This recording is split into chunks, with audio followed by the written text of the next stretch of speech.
Bismillahirrahmanirrahim. Assalamualaikum warahmatullahi wabarakatuh.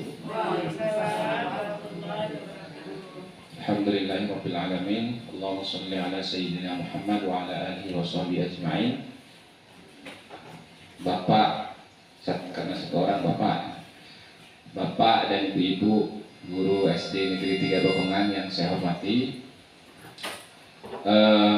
pada kesempatan kali ini saya ingin mendiskusikan bersama kita semua tentang salah satu materi yang sudah saya dapatkan di program Guru Penggerak, yaitu tentang budaya positif.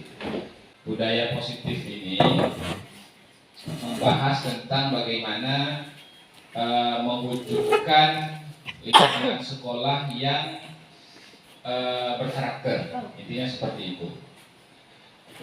Sebelumnya saya perlu sampaikan di awal, pertama, yang namanya teori memang kalau kita dengar gampang sekali, kelihatannya oh ini enak nih kalau diterapkan. Tetapi ketika kita mulai jalankan di sekolah, kalau pemahaman kita nggak sama, misalnya ini saya kasih contoh, ada siswa yang terlambat datang ke sekolah, bagaimana penanganan kita itu harus sama, karena kalau beda itu akan menimbulkan pemahaman yang berbeda-beda di siswa. Jadi tujuannya materi ini disampaikan salah satunya adalah itu, untuk menyamakan pemahaman kita tentang pelaksanaan aturan-aturan sekolah.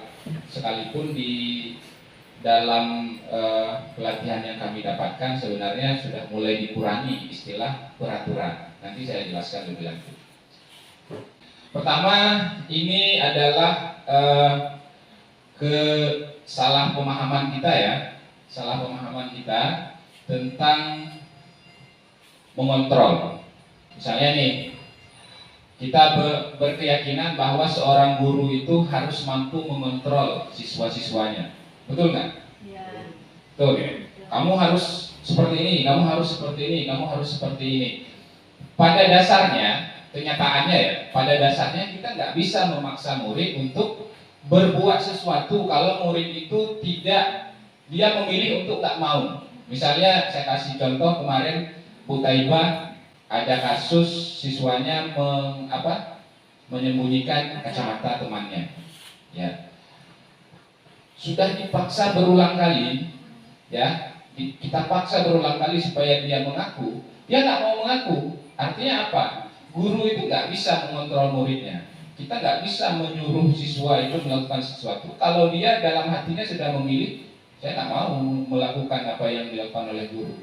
Jadi intinya adalah kita tidak punya kontrol penuh terhadap siswa, terhadap anak. Itu harus dipahami. Kemudian semua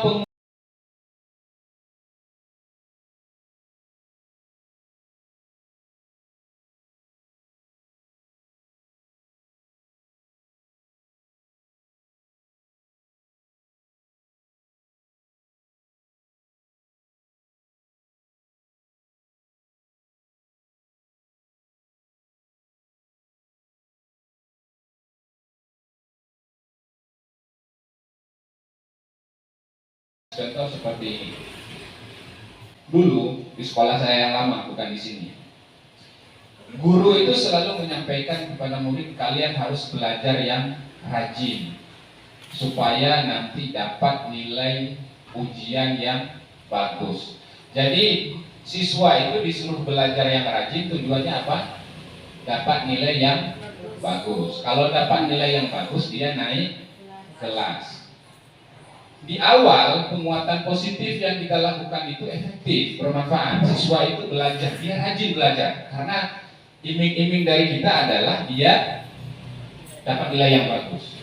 Tapi seiring waktu dia dapat bocoran entah dari mana, pintar nggak pintar kita, hadir atau enggak pun kita ke sekolah, sekarang nggak ada lagi istilah tinggal kelas. Jadi kita nggak usah belajar pun kita tetap naik kelas. Nah, ternyata setelah dia tahu celahnya, penguatan positif yang kita lakukan di awal tadi, kita motivasi dia supaya rajin belajar, itu nggak nggak efektif lagi. Kenapa? Karena dia sudah tahu ternyata itu cuma cara kita saja supaya dia rajin belajar, dan kesalahan kita adalah menyuruh dia rajin belajar tujuannya supaya dapat nilai. Begitu dia tahu tanpa belajar pun dia dapat nilai yang bagus, bagus di sini maksudnya lewat KKM, maka dia akan berhenti untuk belajar. Jadi penguatan positif itu tidak selalu efektif, ya, tidak selalu efektif. Kemudian kritik dan membuat orang merasa bersalah dapat menguatkan karakter, betul nggak? Nih, misalnya ada siswa kan, dia malas sekali. Kita kasih contoh siswa kita lah, siswa kelas 5 anggota itu ada kan, malas sekali, ya. Terus kita panggil dia ke kantor, kita bilang, "Nah, kamu nggak sayang sama orang tuamu? Orang tuamu sudah banting tulang cari uang biar kamu bisa sekolah, tapi kamu nggak serius sekolahnya, kamu nggak sayang sama orang tua."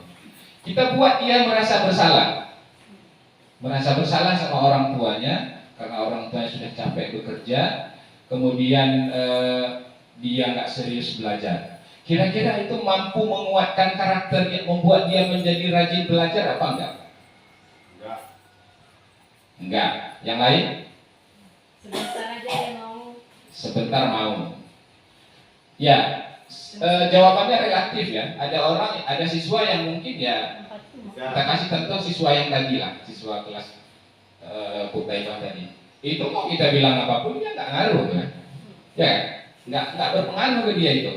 Tapi ada juga beberapa siswa yang mungkin pas didengar, oh iya, menyentuh hatinya. Tapi yang jelas dalam teori yang sudah kami pelajari itu mungkin menguatkan, tapi dalam waktu yang sementara. Begitu rasa bersalahnya hilang, dia balik lagi. Seperti itu. Kemudian orang dewasa memiliki hak untuk memaksa. Betul? Tidak bisa. Tidak kan? Tidak. Tapi kenyataannya dalam pembelajaran di kelas kita paksa siswa kita kan? Ya. Jadi ini yang akan kita pelajari ke depannya supaya kita punya pemahaman yang sama. Ini yang sebelah kiri ini adalah kenyataan yang sedang terjadi.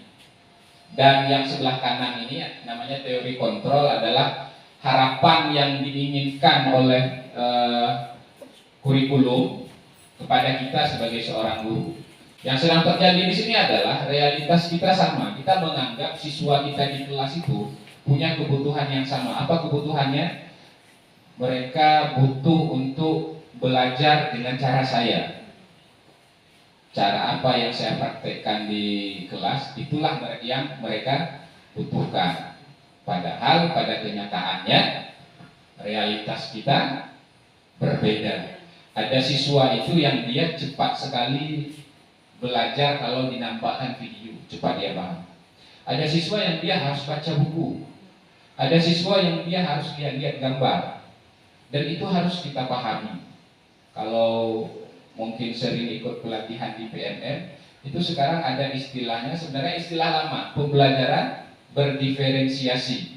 Ya, pembelajaran berdiferensiasi itu kita setting pembelajaran di kelas kita itu supaya sesuai dengan minat si anak ini, sesuai dengan kebutuhan belajar dia. Nanti kapan-kapan kalau sempat kita berdiskusi tentang pembelajaran berdiferensiasi. Nah, ini saya pikir bisa kita baca ini.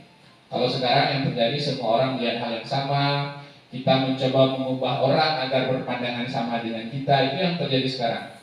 Perilaku buruk dilihat sebagai suatu kesalahan. Ada anak menyontek, kita menganggap dia jelek, kamu dasar bodoh, neraka kamu nih. Kalau mungkin ada orang yang kayak gitu ya, masuk neraka kamu nih, dikit-dikit masuk neraka kamu nih, masuk neraka. Padahal jangankan anak-anak, kita yang sudah dewasa pun kadang-kadang melakukan kesalahan, dan kadang-kadang sengaja kita melakukan kesalahan. Tahu kita bahwa itu nggak sesuai, tapi kita lakukan. Jadi sebenarnya kita yang sudah dewasa dengan anak-anak yang masih kecil itu sama aja. Semua orang melakukan kesalahan. Nah, teori kontrol ini mengajarkan bagaimana yang melakukan kesalahan itu belajar dari kesalahan yang dia lakukan. Ini saya sebenarnya senang sekali karena menurut saya kurikulum Merdeka ini kurikulum pertama yang membuat konsep pendidikan karakter yang cukup jelas dibanding dengan kurikulum-kurikulum sebelumnya. Kalau kurikulum 2013 ada pendidikan karakter itu, tapi tidak terkonsep dengan jelas. Dulu ada penilaian sikap, pengetahuan, keterampilan. Sikap ini kan bagian dari pendidikan karakter ya. Tapi penilaiannya seperti apa itu diserahkan kepada guru-guru di sekolah. Dan orientasinya masih nilai, masih muncul nilainya baik, sangat baik, cukup, kurang seperti itu. Nah, kalau kurikulum Merdeka ini, dia ada istilahnya profil pelajar Pancasila. Jadi yang diinginkan oleh kurikulum itu adalah semua siswa ini punya nilai-nilai ini. Yang pertama nilai keimanan, ya kan? Keimanan, kemudian kemandirian, punya nalar yang kritis, kebinekaan global, ini toleransi lah kita bahasakan ya, gotong royong, kreatif. Toleransi ini tugas kita untuk menyampaikan kepada siswa-siswa kita, jangan terlalu berlebihan. Mungkin tujuannya bercanda, tapi bisa jadi ini akan jadi masalah besar kalau kita biarkan terus-menerus seperti itu. Ya, kalau kita sampaikan, itu kan anak-anak ini akan tumbuh dewasa, dan karakter itu kalau tidak diarahkan dia akan bawa-bawa sampai dewasa nanti. Artinya saya ingin sampaikan, kita biasa aja kalau mau melihat orang yang berbeda agama itu kita harus biasakan dari sekarang. Jangan sampai kita melihat orang yang berbeda agama tuh, ini calon-calon penghuni neraka ini. Iya memang, tapi jangan kita sampaikan, ya. Itu namanya toleransi. Kita tahu dia masuk neraka memang, tapi nggak perlu kita sampaikan, ya. Itu namanya toleransi, kan? Lakum dinukum waliyadin. Kamu beragama dengan cara kamu terserah seperti itu. Saya nggak ada urusan. Gotong royong ini artinya muncul sifat kerjasama, bukan cuma gotong royong membersihkan halaman sekolah. Di kelas pun mereka bisa bergotong royong dalam diskusi kelompok, ya. Kemudian kreatif. Nah, ini ada lagi nih sebenarnya nilai-nilai yang diambil dari yang lain, tapi tidak perlu saya sampaikan, ya, karena fokus kita adalah profil pelajar Pancasila. Oke, ini pengantarnya aja. Kenapa orang melakukan sesuatu? Kenapa anak-anak pergi ke sekolah? Ini boleh ditanya nanti ke anak-anak dan biarkan mereka menjawab dengan jujur. Pasti alasan mereka kalau dirangkum itu tidak jauh dari salah satu dari tiga yang ini. Kenapa kamu pergi ke sekolah? Kalau nggak ke sekolah saya dimarahi sama mama saya. Berarti dia ingin menghindari ketidaknyamanan. Dia nggak mau mamanya merepek. Makanya dia pergi ke sekolah. Kenapa kamu pergi ke sekolah? Saya kalau dapat nilai yang bagus hari ini dikasih hadiah sama ayah saya. Berarti dia ingin mendapatkan imbalan. Nah, ini yang paling langka. Kenapa kamu pergi sekolah? Saya mau jadi orang yang pintar. Nah, itu masih dikit gitu. Pada dasarnya anak-anak dia kalau nggak menghindari hukuman ingin mendapatkan penghargaan. Kalau ingin menjadi orang yang mereka inginkan itu masih jarang anak-anak kita. Kira-kira dari tiga tadi mana yang motivasi yang paling kuat dari tiga tadi? Nomor 3. Nomor 3 ya. Nomor 3 itu nggak terpengaruh. Kalau nomor 1 kan terpengaruh orang tuh. Kalau mamanya nggak merepek, ya berarti dia nggak ke sekolah ya. Nomor 2 kalau ayahnya nggak kasih hadiah, bisa jadi dia nggak sekolah. Nomor 3 adalah motivasi yang muncul dari dia sendiri. Saya mau jadi pintar misalnya, atau saya mau cita-cita saya mau masuk polisi. Kalau saya nggak sekolah SD, kayak mana saya masuk SMP? Kalau saya nggak masuk SMP, kayak mana saya masuk SMA? Kalau nggak saya SMA, kayak mana saya jadi polisi, seperti itu. Jadi motivasi yang muncul dari dalam diri itulah yang harus dikembangkan, ditanamkan kepada siswa-siswa kita. Ini ada contoh kasus sebetulnya. Iva kurang menguasai pelajaran matematika sehingga pada saat pelajaran berlangsung dia lebih banyak diam atau menggambar. Ini kalau kelas saya dulu yang udah lulus nih, si Rahman ya, Iya, silakan. kerjanya menggambar. Pada saat guru matematikanya menanyakan pertanyaan, dia jadi gugup karena dia nggak nyimak ya. Ya, Om. Oke, dengar ya. Dia jadi gugup, kemudian tak sengaja menjatuhkan tasnya dari kursi, kemudian tiba-tiba dia gagap waktu menjawab karena panik tadi, karena gugup tadi. Seluruh kelas pun tertawa melihat perilaku Iva yang bicara tergagap dan terkejut tersebut. Pak Seno, gurunya, membiarkan teman-teman Iva menertawakannya. Dan dia malu luar biasa.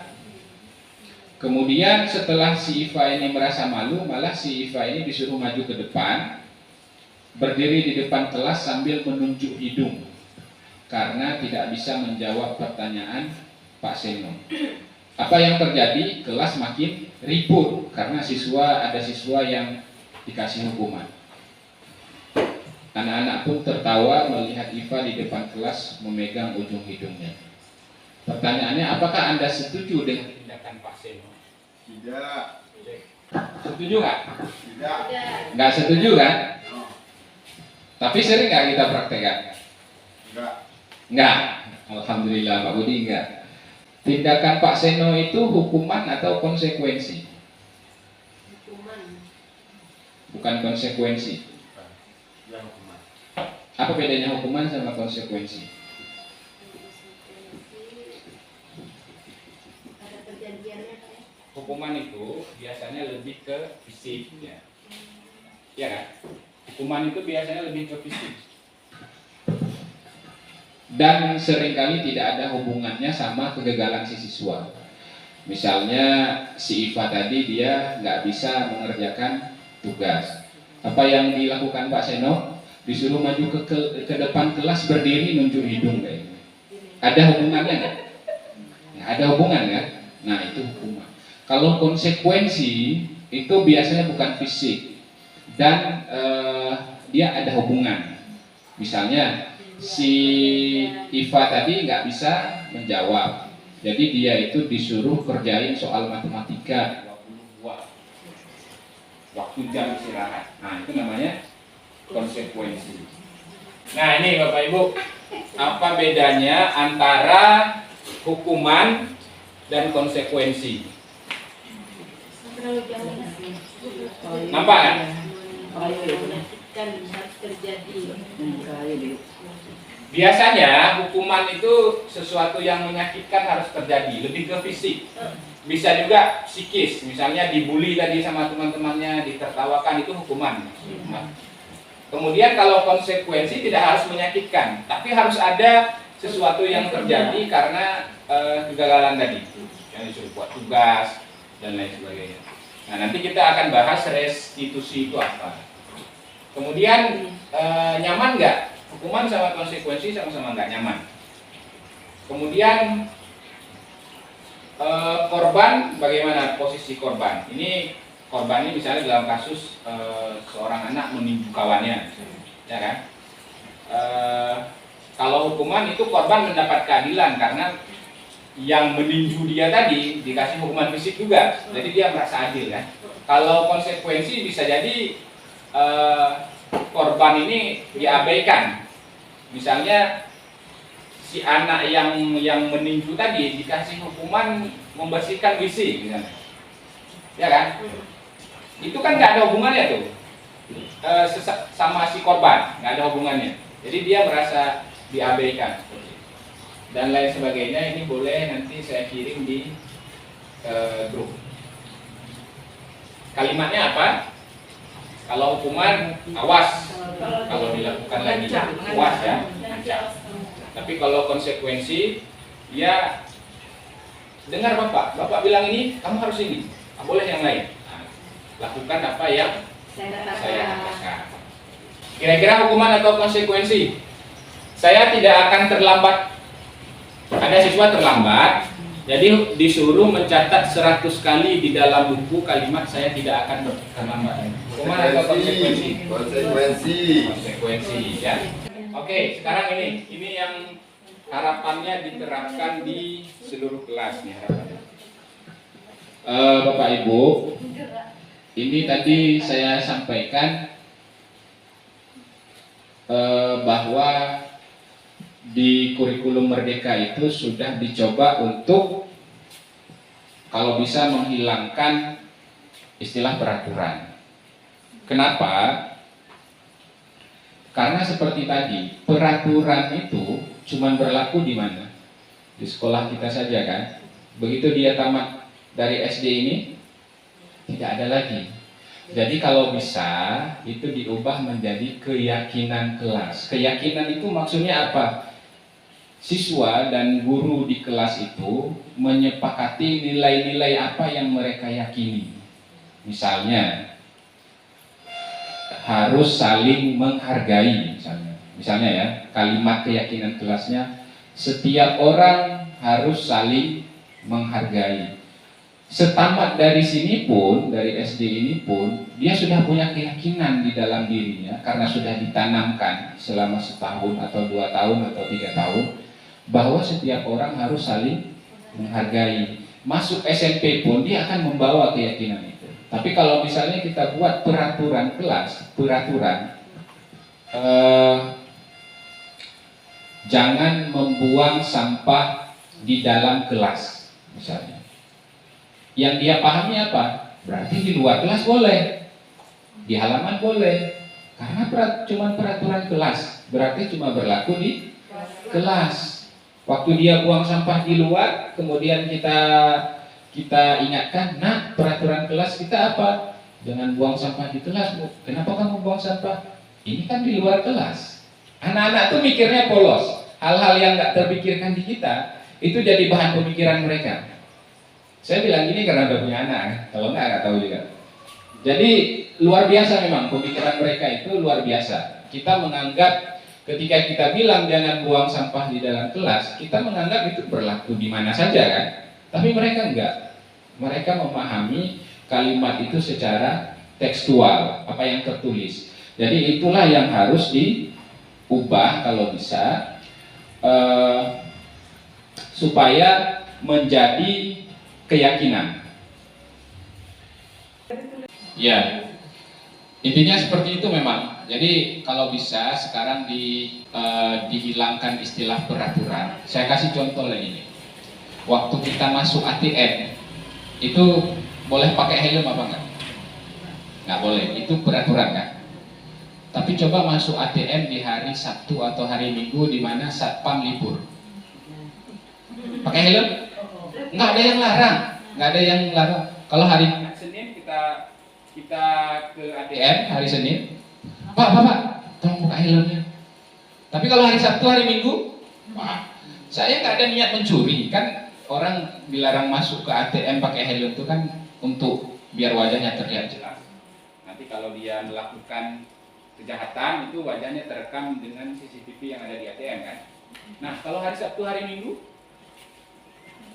kita pakai helm kadang-kadang kan, masuk aja terus nggak ada satpam yang larang. Kenapa? Karena kita menganggap itu peraturan. Begitu tidak ada orang yang mengontrol peraturan itu, kita langgar. Tapi coba kita jadikan itu sebagai sebuah keyakinan. Saya sebagai nasabah yang baik, ada satpam atau nggak ada satpam, aturan ini harus saya jalankan. Maka itu akan kita jalankan dengan sendiri. Sebenarnya itu konsep beragama kita sebetulnya. Betul nggak? Ya. Saya selama program guru penggerak ini, semua saya kaitkan, ini di mana nilai agama? Ini konsep agama menurut saya. Bahwa kita harus beramal baik di depan orang maupun nggak ada orang, maupun sendirian, ya kan? Ini jangan sampai kalau sholat di masjid panjang bacaannya kan? Ini kami yang laki-laki ini. Kalau sholat di masjid itu lama, Al-Baqarah habis ini. Kalau di rumah qul huwallah dibagi 2. Qul huwallahu ahad, Allahu akbar, bukan Allahu samad. Itulah kenapa, karena belum ada keyakinan tadi. Ini saya bukan bilang orang, saya bilang diri sendiri kan. Jadi seperti itu, Bapak Ibu.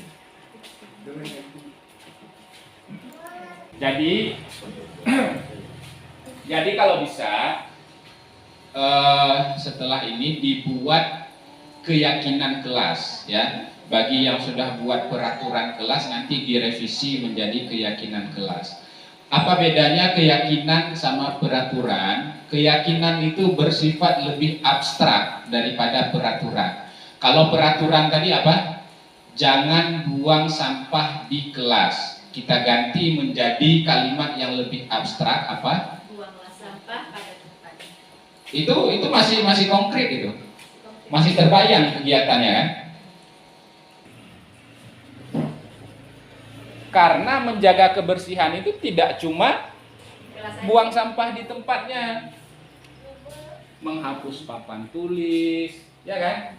Menyapu kelas. Jadi nilainya itu sudah lebih umum daripada sekedar buang sampah di tempatnya seperti itu. Jadi keyakinannya satu aja. Dari sekian yang berhubungan dengan kebersihan, keyakinannya jagalah kebersihan. Kemudian yang paling penting ini secara psikologi memang hindari membuat peraturan dengan kalimat negatif. Misalnya jangan buang sampah sembarangan. Ada kata jangan itu dihindari. Kenapa? Karena anak-anak itu, jangankan anak-anak, orang dewasa pun dia nggak fokus pada kalimat larangan, tapi fokus pada apa yang dilarang. Sehingga bisa jadi dia akan membuang sampah. Jadi diganti kalimatnya. Ya. Jadi prosedur membuat keyakinan kelas itu ini boleh dicatat. Yang pertama, bagikan kertas ke anak-anak. Satu orang bagikan satu lembar, tapi potong kecil-kecil aja segini. Dibagikan ke anak, kemudian tanyakan ke anak, kamu mau peraturan apa? Tulis masing-masing. Peraturannya tulis masing-masing. Kemudian boleh nanti suruh tempel ke papan tulis, ya kan? Suruh tempel ke depan atau suruh bacakan kita tulis di papan tulis boleh. Kemudian dari peraturan yang ada itu, yang pertama itulah kita ubah menjadi kalimat yang positif. Kalau saya kemarin kelas 3 itu hampir semua itu mereka menggunakan kalimat negatif. Jangan ribut di kelas, Pak. Jangan berkelahi, jangan mencuri. Jadi semua sudah dimulai dengan kata-kata jangan. Jadi kenapa? Karena memang sudah terbiasa, entah di rumah, entah di mana, mereka sudah terbiasa dengan kalimat-kalimat larangan. Jadi itu harus diubah menjadi kalimat yang positif. Jangan buang sampah di kelas, diganti dengan buanglah sampah di tempatnya. Jangan berkelahi, diganti dengan Jangan berkelahi diganti dengan apa? Tidak baik. Kalau tidak baik, saling Menghargai. saling menghargai, Menghormati, jangan diganti semua kalimatnya. Dari yang negatif diganti dengan yang positif. Sudah, setelah itu baru dikelompokkan. Misalnya buanglah sampah di tempatnya, berpakaian rapi dan sebagainya. Itu kan hubungannya dengan kebersihan tuh. Misalnya ada anak juga yang mengusulkan pakainya rambut Pak sekolah. Nah, itu dikelompokkan jadi berarti ini nilai-nilai kebajikan yang dituju adalah kebersihan kan, menjaga kebersihan atau berpenampilan rapi. Nah, dibuat seperti itu, dikelompokkan seperti itu, baru kelompok-kelompok itu yang diambil menjadi keyakinan kelas. Nah, dan kalau bisa Bapak Ibu jangan buat peraturan atas keinginan kita. Selalu libatkan anak. Karena yang akan beraktivitas di kelas itu adalah mereka.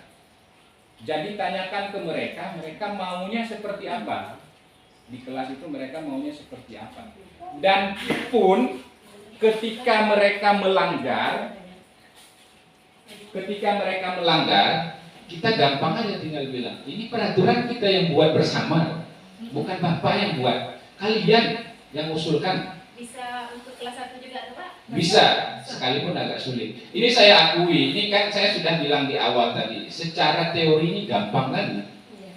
Tapi ketika kita praktekkan, kelas 3 kemarin, bukan cuma buat keyakinan kelas, belum lagi kita pegang si Nasir, kita pegang si Suhil, nah itulah kerjaannya. Dan memang begitulah realitanya Bapak Ibu, tidak ada proses pembelajaran itu yang segampang, semulus di RPP itu nggak ada.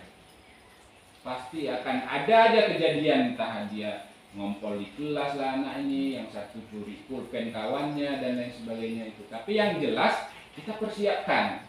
Masalah prakteknya nggak sempurna, memang nggak akan sempurna. Tidak pernah ada sebuah perencanaan itu yang kita jalankan mulus sekali, nggak ada. Pasti ada hambatan, ada tantangan di pelaksanaannya. Sekarang saya ingin mengajak kita semua untuk merenungi kira-kira kenapa anak kita itu sengaja melakukan kesalahan atau kelihatannya sengaja melakukan kesalahan kepada kita. Ada sebuah teori yang menyampaikan bahwa seorang manusia itu melakukan sesuatu karena ingin memenuhi kebutuhan dasarnya. Jadi kebutuhan dasar manusia itu ada 5. Pertama, kebutuhan untuk bertahan hidup. Kemudian kebutuhan untuk dicintai, diakui, diterima dalam kelompoknya.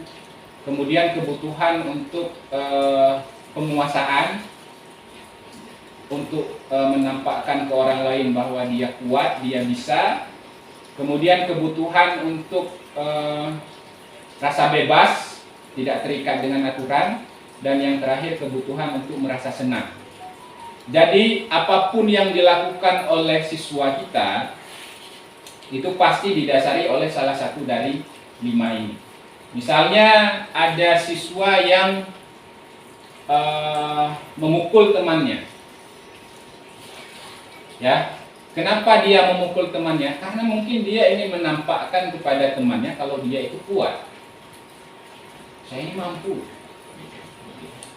Atau ada siswa yang dulu kita punya siswa yang kerjaannya minta jajan sama kawannya. Ya kan? Kenapa? Karena dia lapar, dia ingin bertahan hidup. Ya kan? Dia ingin bertahan hidup, lapar dia. Nah, atau bisa jadi juga dia punya uang tapi dia minta juga ke kawannya karena ya dia memang senang kalau minta uang. Bisa jadi dia ingin memenuhi kebutuhan rasa senangnya. Jadi berbagai macam itu. Jadi ketika seorang anak melakukan kesalahan, yang kita lakukan adalah kita lihat dulu dia kebutuhan dasar apa yang ingin dia penuhi. Sama seperti kita bekerja siang malam ya, nggak siang malam lah, siang. Iya, Mbak. Untuk apa? Kebutuhan bertahan hidup kan. Kita mencari untuk ada yang kita nafkahi, kita cari makan dan sebagainya itu. Jadi semua manusia, bukan cuma anak. Dan ini harus kita pahami ketika seorang anak melakukan kesalahan. Kenapa seorang anak berbohong? Pasti alasannya salah satu dari ini kalau kita telusuri. Kenapa ini penting saya sampaikan? Supaya ini menjadi landasan bagi kita dalam mengambil tindakan ke depannya kepada siswa. Jangan sampai kita lepas kontrol. Jadi kita katakan yang macam-macam yang merusak kondisi kejiwaan dia.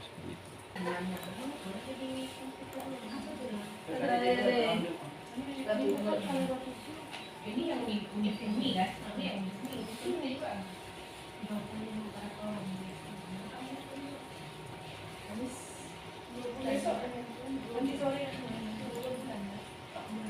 Ada 2 materi lagi tapi saya percepat. Ini satu halaman, ini satu materi. Oke, coba lihat sekarang Bapak Ibu. Jadi ini adalah posisi kita ketika anak melakukan sesuatu yang tidak kita senangi. Kita sebutlah melakukan pelanggaran ya. Ada guru itu yang memposisikan dirinya sebagai penghukum. Ketika ada anak melakukan pelanggaran, yang dia lakukan apa? Menghukum siswanya. Ciri-cirinya dari mana dia menghukum itu? Dia menghardik, menunjuk-nunjuk, menyakiti, menyindir. Ada? Pernah kita lakukan? Tidak. Awas ya, kalau kamu nggak buat PR, Bapak jemur ya di tiang bendera 1 jam. Luna. Atau apapun itulah yang berhubungan dengan fisik. Ya, apa yang terjadi? Anak itu dia akan memberontak. Kalau nggak berani dia melawan kita, dia akan dendam. Yang suatu saat dia akan wujudkan itu, akan munculkan, akan dia nampakkan rasa dendamnya itu kepada kita. Karena nggak berani, karena secara fisik dia kalah dari kita, ya kan? Makanya sering kita lihat ada anak yang kadang-kadang karena sudah sering dihukum sama gurunya, datang dia ke parkiran diam-diam, ya kan? Diambil paku, ya kan? Kemudian di atas penghukum lebih baik sedikit ada pembuat merasa bersalah, kayak yang saya contohkan tadi. Dia dipanggil anaknya, dia nggak disiksa secara fisik, tapi diceramahi. Nggak, kamu bayangkan orang tuamu sudah capek-capek, kamu bayangkan ibu sudah habis suara ibu tadi di depan kelas teriak-teriak, tapi kamu sibuk aja di belakang. Kamu nggak sayang lihat ibu. Nah, seperti itu. Dia berusaha membuat orang itu merasa bersalah, berceramah, menunjukkan kekecewaan, ya kan?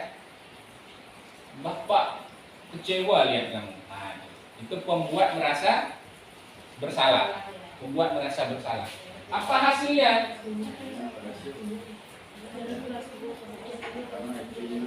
Anak itu supaya gurunya senang, dia akan menyembunyikan fakta yang sebenarnya. Dia akan berbohong supaya dia tidak terus-menerus disalahkan. Seperti itu. Nah, di atas pembuat merasa bersalah ada posisi yang sudah sedikit lebih baik, yaitu posisi teman.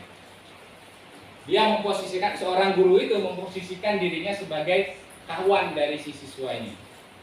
Ayolah, tolonglah Bapak, buat terus. Nanti kalau kamu nggak buat, Bapak dimarahin sama ibu kepala. Nah, dia posisikan sebagai teman. Nih, membuatkan alasan-alasan untuk muridnya. Ini Bapak lagi dinilai nih sama kepala. Kalau kalian ribut, nanti nilai Bapak jelek. Bapak lagi diobservasi PMM ini. Nah, itu memposisikan diri sebagai teman. Jadi kayak orang minta bantuan, kayak orang minta bantu ke kawan. Apa yang terjadi? Anak-anak tergantung sama kita. Apalagi kalau misalnya kita janjikan nih, kalau kalian rapi nanti Bapak traktir di kantin. Jadi tergantung sama kita. Ketika kita nggak memposisikan diri sebagai teman, maka dia nggak akan menuruti perintah kita, nggak akan dituruti. Kemudian yang selanjutnya ini paling jelek ya. Ini makin kesini makin bagus nih. Ini pemantau. Pemantau ini dia ngomong berdasarkan data. Ada anak telat, ya kan? Sini kamu. Kenapa Pak? Kamu lihat jam berapa nih? Jam 8 Pak. Berapa menit kamu telat? 30 menit Pak. Harusnya jam 7. Berarti kamu 30 menit di depan yang bendera ya. 30 menit. Jadi dia ngomong berdasarkan fakta. Apakah ini membuat anak akan disiplin? Iya. Tapi kalau ada pengawasan. Begitu guru piketnya ada di depan, dia akan masuk dari belakang SD2, ya kan, dititipkan tas ke kawannya. Ya. Tapi selama pengawasannya ketat, anak-anak akan disiplin. Pasti akan disiplin. Karena kita bermainnya di data, ya. Dan posisi yang terbaik itu adalah manajer. Manajer ini dia tidak akan menghakimi siswanya. Ketika dia si siswa ini melakukan kesalahan, dia akan mengajukan pertanyaan-pertanyaan yang tujuan pertanyaan itu adalah untuk si siswa ini bisa mengevaluasi dirinya sendiri. Misalnya, saya kasih contoh, ada siswa yang datang ke sekolah telat, ya. Si siswa ini dipanggil, kemudian ditanyakan, kamu kenapa? Tahu nggak kenapa Bapak panggil? Ini misalnya ya, tahu nggak kenapa Bapak panggil? Dengan nada yang biasa aja, bukan terlalu lembut, bukan terlalu tegas, biasa. Tahu nggak kenapa Bapak panggil? Si siswa ini akan mikir, terus dia bilang, ya Pak, saya telat sekian menit.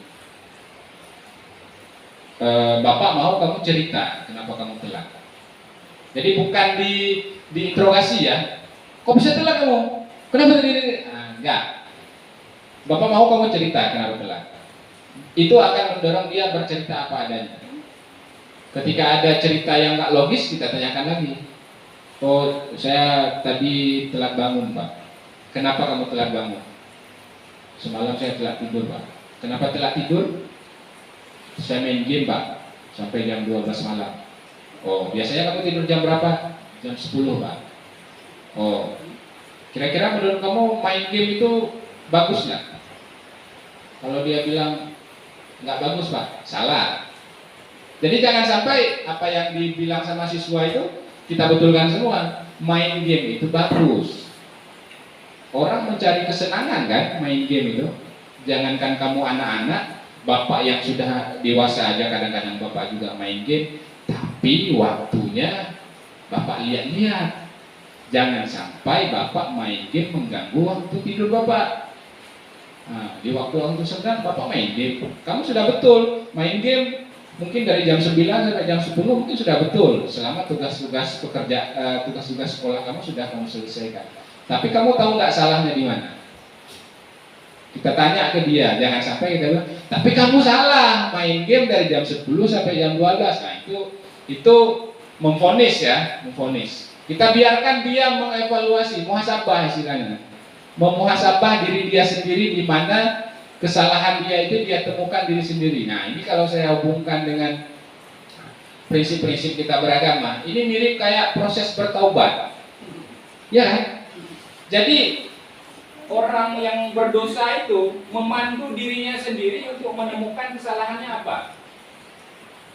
Bukan tiba-tiba datang suara dari langit kan, wahai fulan, kamu salahmu ini. Enggak. Tapi dia memandu dirinya sendiri. Ya Allah, saya udah tinggal sholat zuhur, ya kan? Sampai dia mengakui sendirinya. Itu yang diinginkan dalam proses manajer tadi. Yang tadi ada istilah restitusi tadi, nah itulah prosesnya. Manajer itu akan melakukan proses restitusi, memandu si siswanya ini sampai siswa ini dia menemukan kesalahannya, kemudian menemukan cara bagaimana dia memperbaiki kesalahannya. Oh ya Pak, saya salah Pak kalau main game dari jam 10 harusnya saya tidur, tapi saya main game sampai jam 12. Nah, itu salah saya Pak sehingga saya telat tidur. Oke, kamu sudah tahu salahmu di mana. Ke depan bagaimana kira-kira menurut kamu supaya kamu nggak telat lagi ke sekolah? Berarti saya main game sampai jam 10 saja Pak. Nah, itu kan dia sudah komitmen tuh. Saya main game sampai jam 10 saja. Namanya anak-anak, dia pasti akan lupa. Dan ini perlu kita sampaikan kepada dia, kira-kira siapa yang bisa membantu dia mengingatkan supaya dia main game sampai jam 10. Kalau kamu lupa, jam 10 lewat kamu masih main game, siapa yang bisa bantu kamu untuk mengingatkan kamu? Oh, saya akan bilang ke ayah saya Pak, ke mama saya. Seperti itu. Jadi dipandu siswanya itu sehingga dia tahu salahnya apa, dia tahu juga caranya supaya kesalahan itu tidak terulang lagi ke depannya. Begitu. Apakah dalam restitusi ini ada hukuman? Sepanjang yang saya pelajari tidak ada. Nah, ini mungkin diserahkan ke sekolah masing-masing. Misalnya kalau terlambat ke sekolah itu apakah diberikan sanksi atau seperti apa? Tapi yang jelas dalam proses restitusi itu tidak ada. Pemberian sanksi itu tidak ada. Karena yang diinginkan adalah setiap anak belajar dari kesalahan dia sendiri. Oke. Saya pikir materinya seperti itu saja. Mungkin kalau ada pertanyaan boleh bertanya, tapi kalau enggak kita tutup terus. Sudah lapar kayaknya ya. Ada yang mau ditanyakan?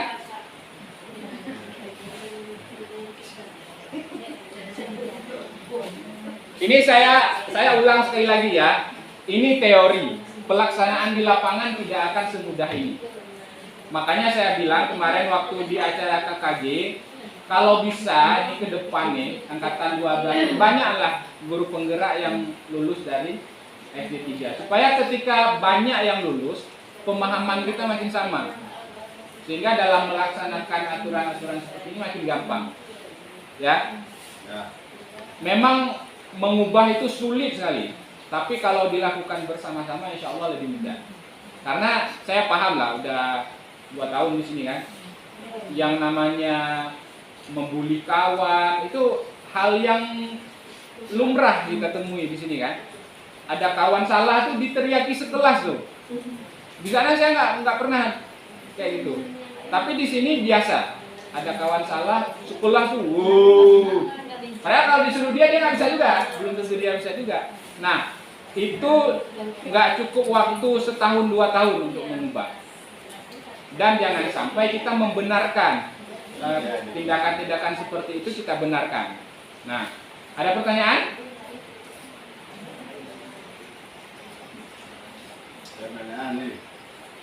Oke, saya pikir tidak ada. Antara sudah cukup jelas dengan sudah cukup lapar ya. Oke, kalau demikian saya tutup. Terima kasih atas kesediaannya. Mohon maaf kalau ada yang salah dari penyampaian saya. Saya akhiri. Assalamualaikum warahmatullahi wabarakatuh. Waalaikumsalam warahmatullahi wabarakatuh.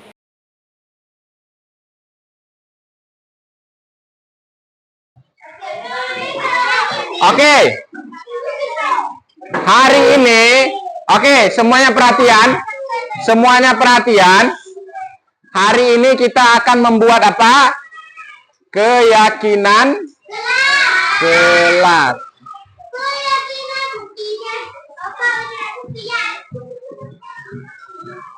Keyakinan kelas. Oke. Sekarang Bapak mau semuanya memikirkan kira-kira apa peraturan yang harus ada di kelas kita. Kalau mau kasih usulan angkat tangan. Oke. Fatir, kira-kira mau kasih usulan apa, Fatir? Yang serius ya. Yang serius. Siapa mau kasih usulan? Ya, apa Nasir? Bawa HP. Ada peraturan kelas bawa HP? Tidak ada. Oke, yang lain? Fatir. Apa Fatir?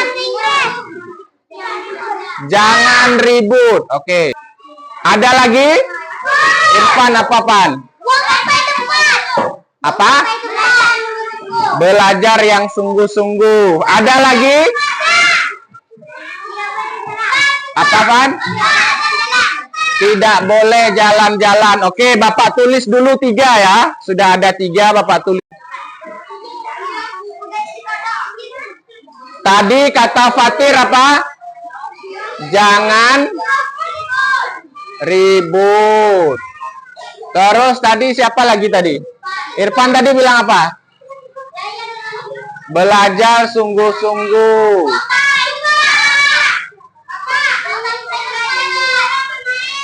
Sungguh-sungguh. Tadi Irfan satu lagi bilang apa? Tidak boleh jalan-jalan. Ini kapan, Pan?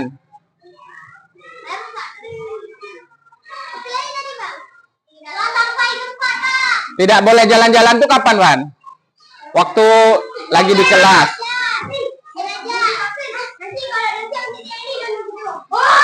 Oh ya.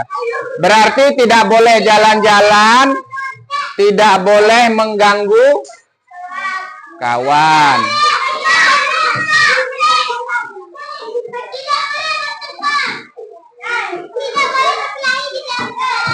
Tidak boleh berkelahi.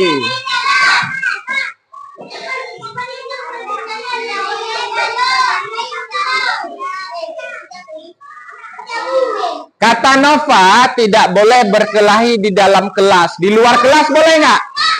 Nggak boleh juga kan? Oke. Buang sampah di tempat. Ya.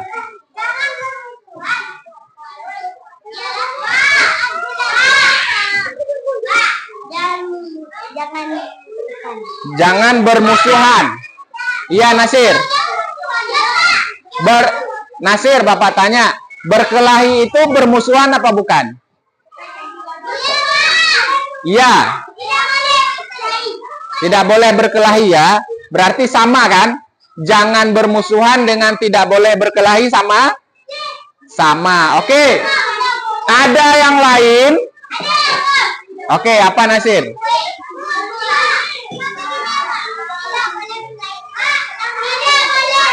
Ya. Tidak boleh menyontek.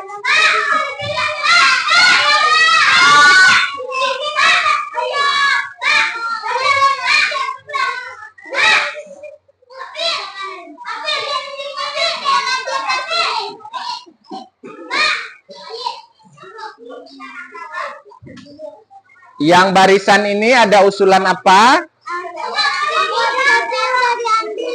Ya, nggak apa-apa. Yang lain pun boleh. Ada peraturan kelas kita apalagi selain yang udah ada? Tidak boleh main di kelas. Sama nomor 3 ya. Tidak boleh jalan-jalan. Sama kan? Oke, yang lain? Tunggu dulu. Bapak tanyanya per barisan ya. Per barisan Bapak tanya. Tunggu dulu. Barisan ini ada lagi? Sudah cukup? Apa? Tidak boleh makan jajan. Oke, tidak boleh makan jajan. Oke. Barisan yang ini ada? Ya, apa Nova? Tidak mencuri. Tidak mencuri. Oke, yang lain ada lagi?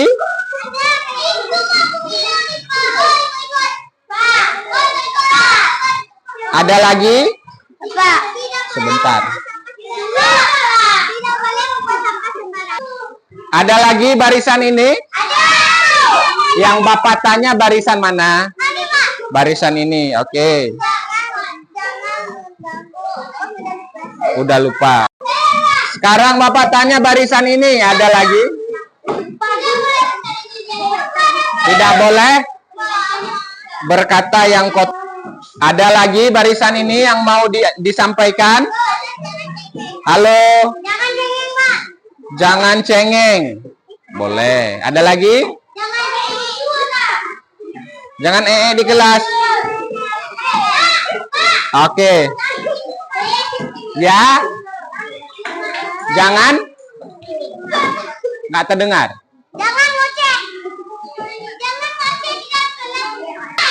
Barisan ini ada apa?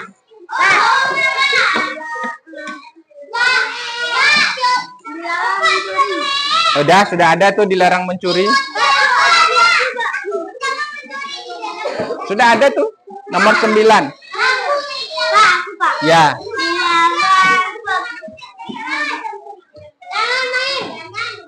Jangan main tuh nomor 3, tidak boleh jalan-jalan.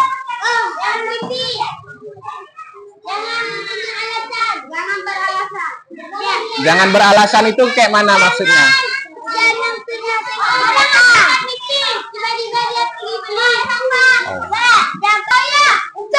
Berarti jangan berbohong. Oke.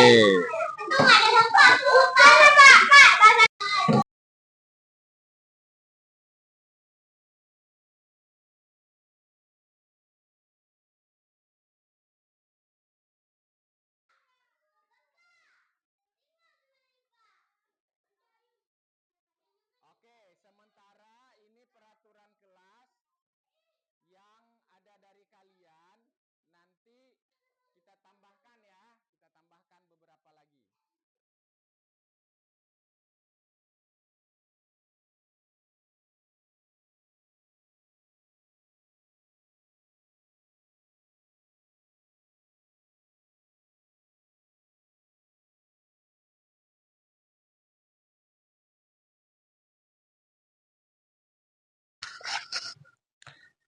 Ya, ini adalah langkah-langkah kami kelas 3 SD Negeri 3 Bakungan dalam membentuk keyakinan kelas setelah menerima usulan peraturan dari siswa. Jadi ada 12 peraturan yang saya tuliskan di papan tulis, yaitu jangan ribut, belajar sungguh-sungguh, tidak boleh jalan-jalan, tidak boleh ganggu kawan, tidak boleh berkelahi, buang sampah di tempat, tidak boleh menyontek, tidak boleh makan saat belajar, tidak boleh mencuri, tidak boleh berkata kotor, jangan mengoceh, dan jangan berbohong.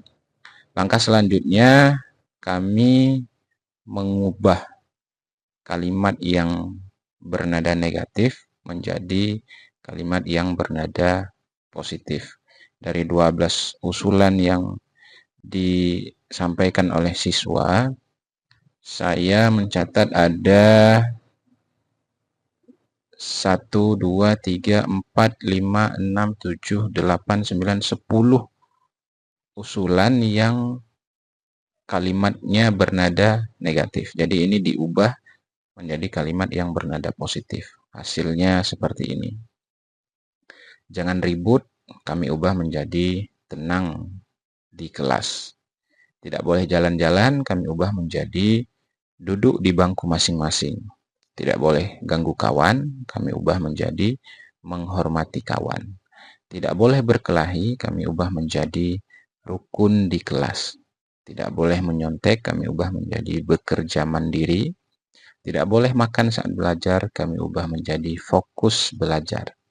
Tidak boleh mencuri, kami ubah menjadi jaga barang bersama. Tidak boleh berkata kotor, kami ubah menjadi ucapkan yang baik-baik. Jangan mengoceh, kami ubah menjadi diam di kelas. Jangan berbohong, kami ubah menjadi jujur lebih baik. Nah, setelah usulan peraturan ini diubah semuanya menjadi kumpulan kalimat-kalimat positif, langkah selanjutnya adalah kami mengelompokkan usulan-usulan peraturan yang sama. Jadi hasilnya seperti ini. Tenang di kelas, rukun di kelas, diam di kelas, duduk di bangku masing-masing, itu mencerminkan kondisi keamanan dan ketertiban yang kami ciptakan di dalam kelas. Kemudian belajar sungguh-sungguh dan fokus belajar itu berkaitan dengan seberapa rajin anak-anak belajar di kelas. Kemudian menghormati kawan, jaga barang bersama, kami kelompokkan juga menjadi satu kelompok karena ini berhubungan dengan interaksi sesama siswa di kelas. Kemudian buang sampah di tempat adalah peraturan yang berdiri sendiri karena tidak memiliki kesamaan dengan usulan peraturan yang lain. Kemudian ucapkan yang baik-baik, jujur lebih baik, bekerja mandiri, ini kami kelompokkan ke dalam kelompok aturan yang berhubungan dengan integritas. Nah, selanjutnya setelah usulan-usulan peraturan ini kami kelompokkan, langkah selanjutnya adalah kami menemukan kira-kira nilai kebajikan apa yang merangkum kelompok-kelompok usulan peraturan ini. Jadi hasilnya adalah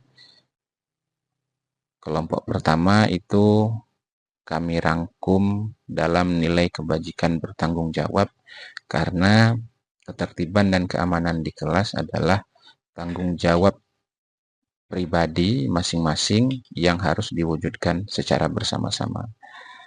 Kelompok usulan peraturan tentang belajar kami kelompokkan sebagai nilai kebajikan rajin.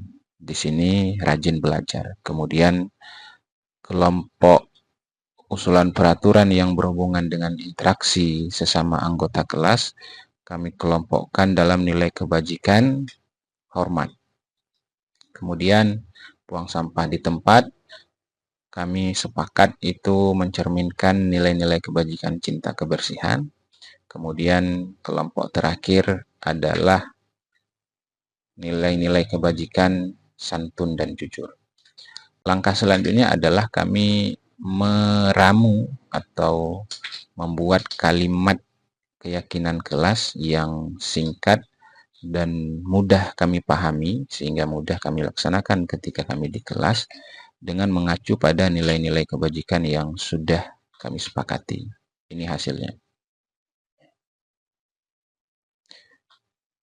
Nilai kebajikan bertanggung jawab, kami rumuskan keyakinan kelasnya dalam kalimat kami bertanggung jawab membuat kelas menjadi tertib.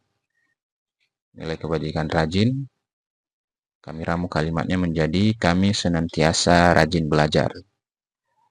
Nilai kebajikan hormat, kami ramu kalimatnya menjadi kami saling menghormati. Kemudian nilai kebajikan menjaga kebersihan, kami ramu kalimatnya menjadi kami mencintai kebersihan.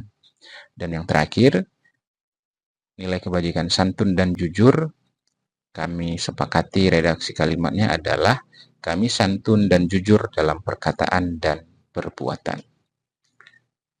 Sampai di sini upaya untuk membentuk keyakinan kelas sudah selesai. Langkah selanjutnya adalah melakukan kegiatan-kegiatan pendalaman supaya seluruh anggota kelas memahami dengan baik bagaimana penerapan atau pengaplikasian dari masing-masing kalimat keyakinan kelas. Jadi kami sudah sepakat ada 5 keyakinan kelas yang akan kami jalankan dan kami yakini akan membuat pribadi kami semakin baik ke depannya. Maka yang dilakukan selanjutnya adalah melakukan kegiatan pendalaman. Kegiatan pendalaman ini terdiri dari 3. Yang pertama adalah menyusun kegiatan tampak seperti dan tidak tampak seperti menggunakan tabel T. Kemudian kegiatan pendalaman kedua yang kami lakukan adalah menyusun kegiatan terlihat, terdengar, dan berperilaku menggunakan tabel Y. Dan kegiatan pendalaman terakhir yang kami lakukan adalah mendiskusikan tugas saya, tugas kamu, atau tugas guru, tugas murid menggunakan tabel 4 kolom ya. Jadi ada yang pertama tugas murid, kemudian bukan tugas murid, kemudian tugas guru, dan bukan tugas guru. Ini semua kami lakukan untuk mencapai target dari pembentukan keyakinan kelas, yaitu yes, kami akan membuat pribadi kami menjadi pribadi yang lebih baik ke depannya. Demikian implementasi pembentukan keyakinan kelas yang kami terapkan di kelas 3 SD Negeri 3 Bekungan. Mohon masukan dan saran untuk perbaikan keyakinan kelas kami, dan segala saran dan masukan kami sangat berterima kasih, dan insya Allah akan kami gunakan dalam peninjauan keyakinan kelas kami yang akan kami tinjau secara rutin ke depannya. Terima kasih. Assalamualaikum warahmatullahi wabarakatuh.